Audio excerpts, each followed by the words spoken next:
कि ये नखरे ये नाटक जा कहीं और दिखा, ये नखरे ये नाटक जा कहीं और दिखा, और हाँ अपने बाप को मत सिखा। तुझ में ऐसा है क्या जो तुझसे मिलने की करूं हसरत में, और हाँ सुन चल निकल पहली फुर्सत में। कैसे मंजर अब सामने आने लगे हैं, लोग गाते गाते अब चिल्लाने लगे हैं। Dushyant Kumar. What a drastic downfall. Hindi कविता और उर्दू शायरी का इतना रिच कल्चर और उसको इतने निम्न स्तर पर लाने का काम किया।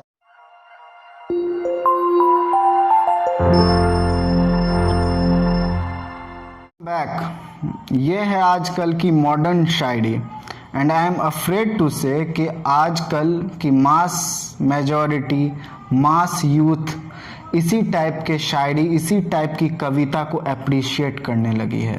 दिस इज़ लेम शायरीज और कविता को मास ऑडियंस तक पहुंचाने का सबसे मेजर रोल प्ले किया है वो ऐप जिस पे मुजरा होता है, क्या नाम है, हाँ टिकटॉक। टिकटॉक ने वाली शायरी से मैं आपको रूबरू करवाता हूँ जो यूट्यूब पे भी पोस्टेड हैं, एक पर्टिकुलर चैनल पे ज़रूर पोस्टेड हैं। लोग सिगरेट का करते हैं, तुमने मेरी मोहब्बत का स्मोक कर दिया, फालतू समझती हो, जब चाहे बात करती हो, जब चाहे ब्लॉक कर दिया। मतलब कुछ भी बोल देना है। और आजकल का यूथ इस चीज़ को अगर अप्रिशिएट कर रहा है तो कोई अल्फाज नहीं है मेरे पास कि आज फिर वो घर में अकेली हो गई होगी, या उसकी मम्मी फिर जल्दी सो गई होगी, वो मेरे फ़ोन का इंतज़ार कर रही होगी, लास्ट सीन चेक बार बार कर रही होगी। मतलब कुछ भी बोल देना है आपको, हिंदी, इंग्लिश, फ़ारसी, मतलब सब कुछ बिना सर पैर की एक शायरी आप लोग पेश करते हैं। मैं ये नहीं बोलता हूँ कि हर लाइन, हर चीज़, हर कुछ ख़राब रहता है, बट इस टाइप के लेम शायरी से मुझे एतराज़ है। आपको अगर माँ का बात करना है तो माँ पे तो मुनव्वर राना साहब के कितने शेर हैं, पर मैं आपको एक इसी टाइप का, इसी हवाले से एक शेर कहता हूँ अहमद फराज साहब का, कि और कितनी मोहब्बत तुझे चाहिए फराज से, और कितनी मोहब्बत तुझे चाहिए फराज से, माओ ने तेरे नाम पर बच्चों का नाम रख दिया। This is the simplicity. Urdu शायरी और हिंदी कविता के पास हमेशा ये खासियत रहा कि वो कभी जात और मज़हब के बंदिश में नहीं बंध पाई। वो हमेशा इस ख़यालात से आज़ाद थी। होता तो ये शेर प्रवीण शाकिर पाकिस्तान की बहुत बड़ी शायरा थी, उन्होंने कभी ना कहा होता कि क्यों हवा आके उड़ा देती है आंचल मेरा, यूं सताने की आदत तो मेरे घनश्याम की थी। और या हसन कमाल का वो शेर के अब कोई राम नहीं गम का धनुष जो तोड़े, अब कोई राम नहीं गम का धनुष जो तोड़े, ज़िंदगी रोती है सीता के स्वयंवर की तरह। या महेंद्र सिंह बेदी एक सिख, एक हिंदू होके ये शेर बोलते हैं कि इश्क हो जाए किसी से कोई चारा तो नहीं, इश्क हो जाए किसी से कोई चारा तो नहीं, सिर्फ मुस्लिम का मोहम्मद पे इजारा तो नहीं। तरफ आप लोग बोलते हैं कि अभी हारा नहीं हूँ मैं, अभी भी गेम बाकी है, फ़ोटो जला दी है अभी भी फ्रेम बाकी है। तो अगर आपको अपनी महबूब को, अपने महबूब को रुसवा ही करना है तो आप जॉन एलिया का सहारा ले सकते हैं। उनका एक शेर मुझे याद आया कि है पहलू में टके की एक हसीना, है पहलू में टके की एक हसीना, उसकी फुरकत गुजारी जा रही है। या वो शेर उन्हीं का कि एक शख्स कर रहा है अभी तक वफ़ा का ज़िक्र, एक शख्स कर रहा है अभी तक वफ़ा का ज़िक्र, काश ज़ुबा दराज का मुँह नोच ले को। के नए शेर में मैंने 2 दिन पहले ये पढ़ा कि हुस्न दिखाती है मुझे कोई, उसे बताओ मैं लूट भी लेता हूँ, एक शर्म है आँखों में तेरे लिए, तेरी इज़्ज़त के लिए, वरना मैं आँखों से ही लूट लेता हूँ। मैं पूछना चाहूँगा क्या बेहुदगी है ये लाइंस बोल के क्या प्रूफ करना चाहते हो?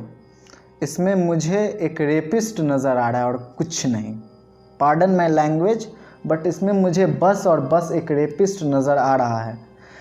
आप हुस्न यार का अगर बयान कर रहे हैं तो आप इनका एग्जाम्पल जयपाल सिंह सरोज का एक मुझे चंद पंक्तियाँ याद आई कि देख पालकी जिस दुल्हन की बहक गया हर एक बराती, देख पालकी जिस दुल्हन की बहक गया हर एक बराती, जिसके द्वार उठेगा घूंघट जाने उस पर क्या बीतेगी, और एक रोज सपने में छूकर तन मन चंदन वन कर डाला, जो हर रोज छुआ जाएगा उस पागल पर क्या बीतेगी।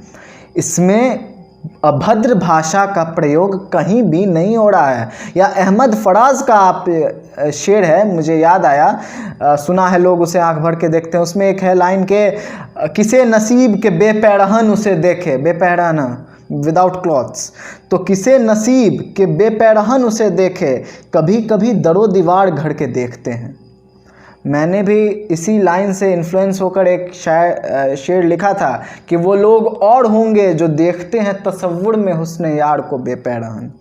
तसव्वुर में, इमेजिनेशन में मैंने एक उनसे भी थोड़ा अपने आप को रिडीम करना चाहा है फर्स्ट लाइन में ही कि वो लोग और होंगे जो देखते हैं तसव्वुर में हुस्न यार को बेपहरहन। कितनी सादा दिल है ये मेरी मोहब्बत के मेरा महबूब मेरे ख्वाब में भी आए तो पर्दादारी के साथ।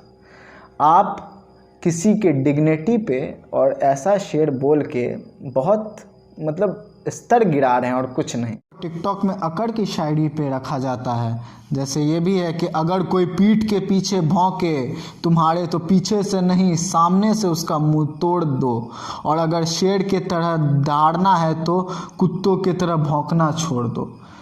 भाई अकड़ जाननी हो तो मिर्ज़ा गालिब के पास जाइए आप, ये बदनाम ना करिए अकड़ को। वो कहते हैं कि रगों में दौड़ते फिरने के हम नहीं कायल, मैं तो एक अदना सा आदमी हूँ।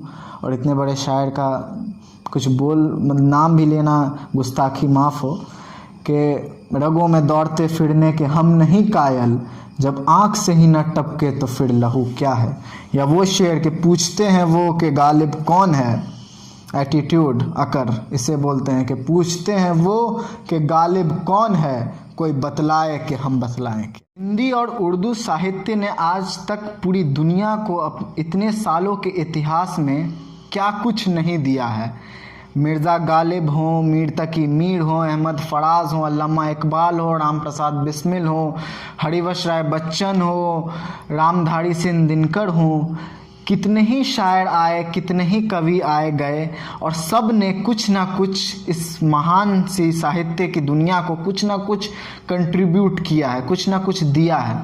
तो आप उस चीज़ को, उस महानता को बरकरार रखें। बस ये इल्तिजा है कि आप उस चीज़ को बरकरार रखें, ना कि कार, फ्रिज, वॉशिंग मशीन एक शायरी में, एक कविता में घुसा के उसको बर्बाद करें।